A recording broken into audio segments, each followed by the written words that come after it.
Hi everyone, welcome to Border Tanks with stewiejp. I'm Stewie and this is another replay featuring PYRO in their recent Clan Wars Steel Corridor campaign. This time they're against their old mates ANZAF, Australia and New Zealand Armed Forces on Sand River. Now, without giving too much away, unlike the Arctic games, this is not going to be a camp off. It's going to be two pretty quick games, featuring some of the team efficiency guys and PYRO running around as they'd love to. Now looking at the lineup, PYRO have gone with just 3 heavy tanks and they've opted for the American E5s.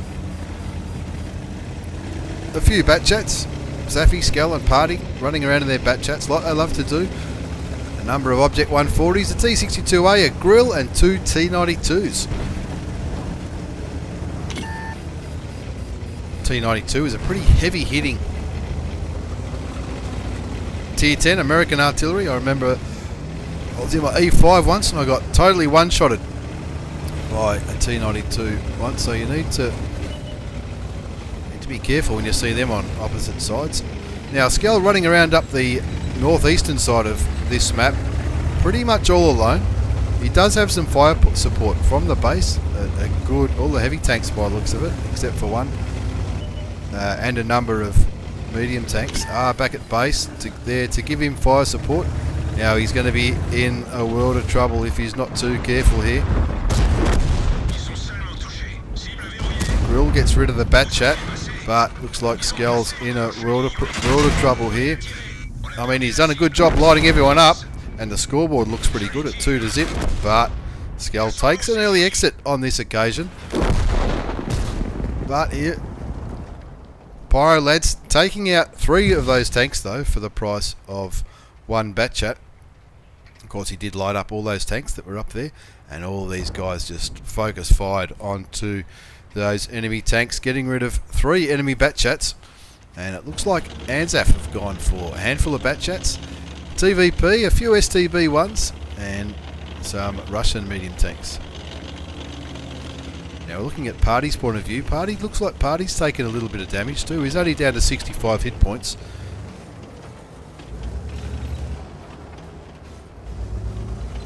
Maybe he was up around this area and he got spotted and got shot at by these guys after Skell was killed.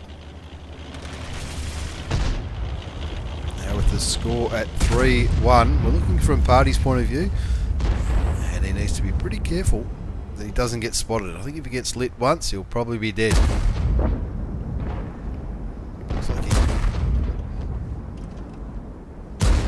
Looks like he's shooting towards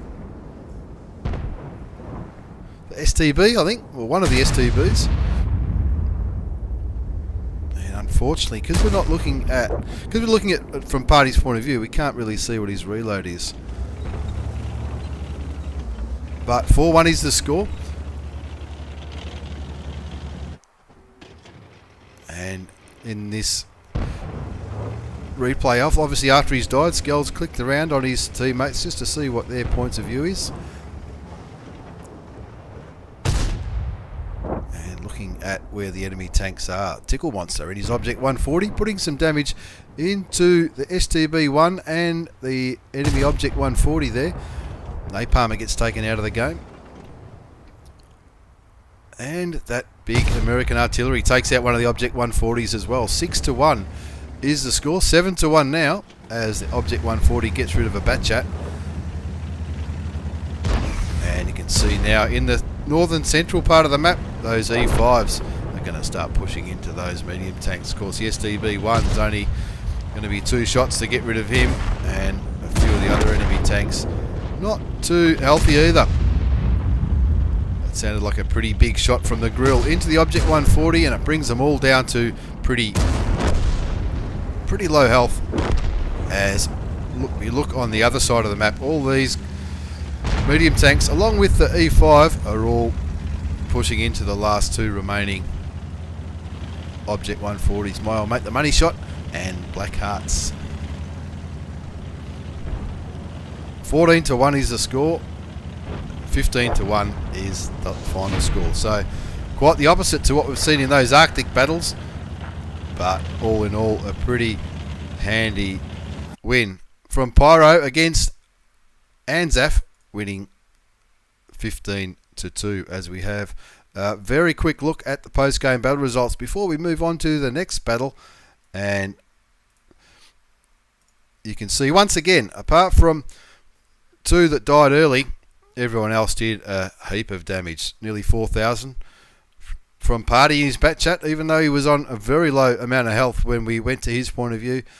And Safi in his bat chat having a good game as usual. The Grill not faring too badly, doing 36-26, as well as all the other lads from PYRO all chipping in quite well, and that's an example of why PYRO did so well in this campaign. As we move on to the second game of this double shot of Tier 10 Clan Wars action featuring PYRO. This is against Fury, Endless Fury, another Australian clan, I believe, or maybe it's Aussie Kiwi clan, I'm not really sure, but pretty much the same scenario in this game. This time they've only gone, PYRO have only gone for one artillery piece, but more bat chats. They've gone for more bat chats. 1, 2, 3, 4, 5, 6 bat chats. A few Object 140s, 2 grills, 1 artillery, 2 E5s, and of course an AMX-50B. An AMX-50B pretty popular. I mean, all those tanks are pretty popular in Clan Wars. And again, Skell going for the early spots on Sand River, up on this ridge line. It's a pretty good place to go if you're in a light tank in like a random battle, just to get vision on the northeastern side. And you can see that from this position, Skell could spot all the way to the enemy base, and he lit up that E5 at D2. Pardon me. As you look at the mini-map, lights and mediums hanging around the middle. Now from there they can support Skell up here, or they can support this bat chat down the bottom. Object 140 up in the hills, just making sure nothing runs up over them. And again, if they push there, then all these tanks can support from the base.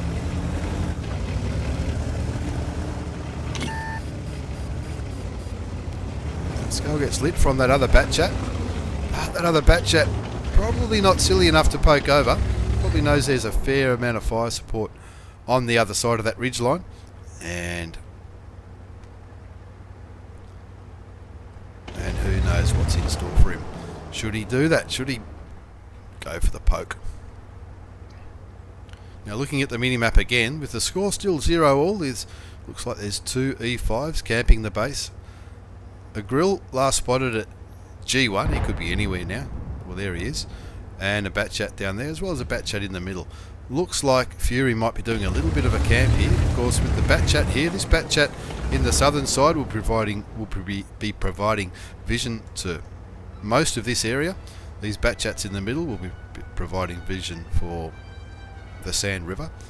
And of course, Skell and these other tanks here will be providing vision up there. So almost the whole map. This is what PYRO does so well. Pretty much the whole map has...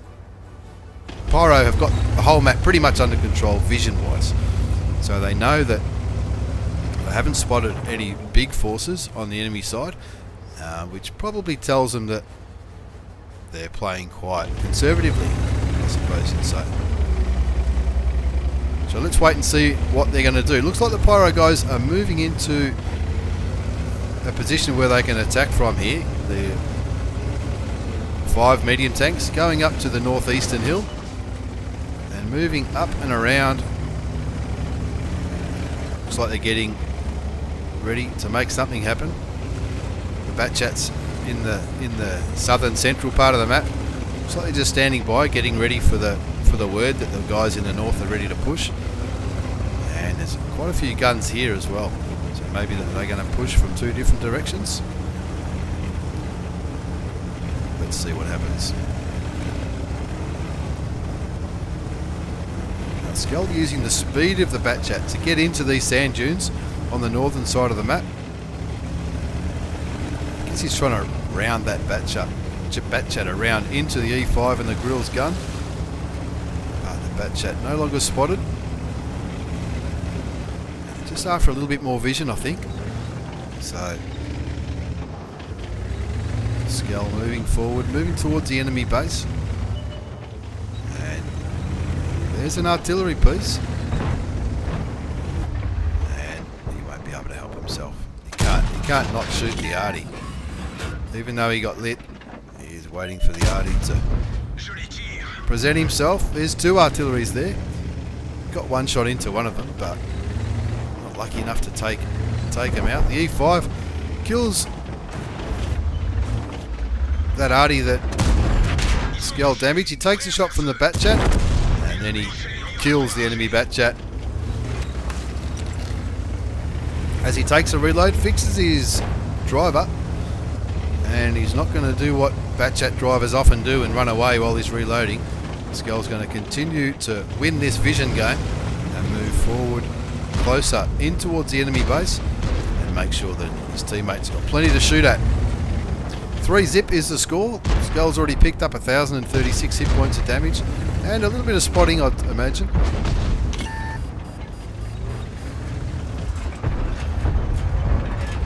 And he's waiting for his gun to load so he can hopefully put some pain into those E5s.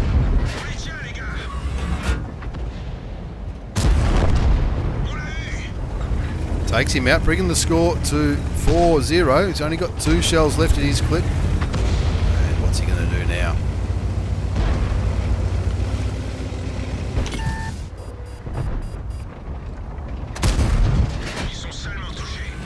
Looks like the Pyro guys are going to get out of there for a little bit.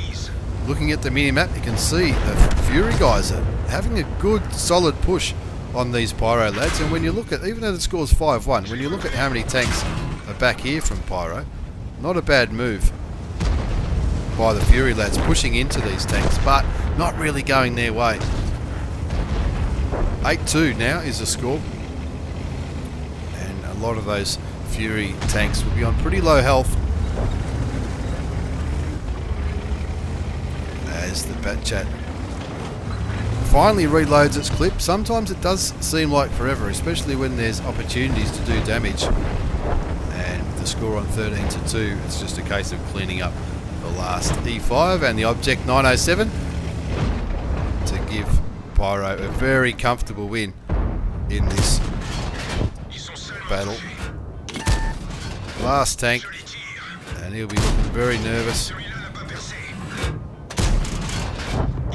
Oh, in the end he gets ammo racked again. 15-2, not a bad score at all on Sand River. As we have a look at the post-game battle results again, even though it was a quick game, a decisive victory for the boys from Pyro, beating Fury 15-2, only losing the 2 tanks, and of course one of the tanks, the last tank to go, was pretty much at the end of the game when it didn't really matter. The Batchats all having a ripper of a go. 3 Batchats doing over 3,000 hit points of damage. Everyone else chipping in quite well, and not a bad game at all. Not a bad couple of games from Pyro on Sand River at Tier 10 in the latest Asian campaign, Steel Corridor, the 5th campaign, where Pyro absolutely whipped ass. Thanks for watching, everyone. Thanks for the replays, Skell. Take care, and see you all next time.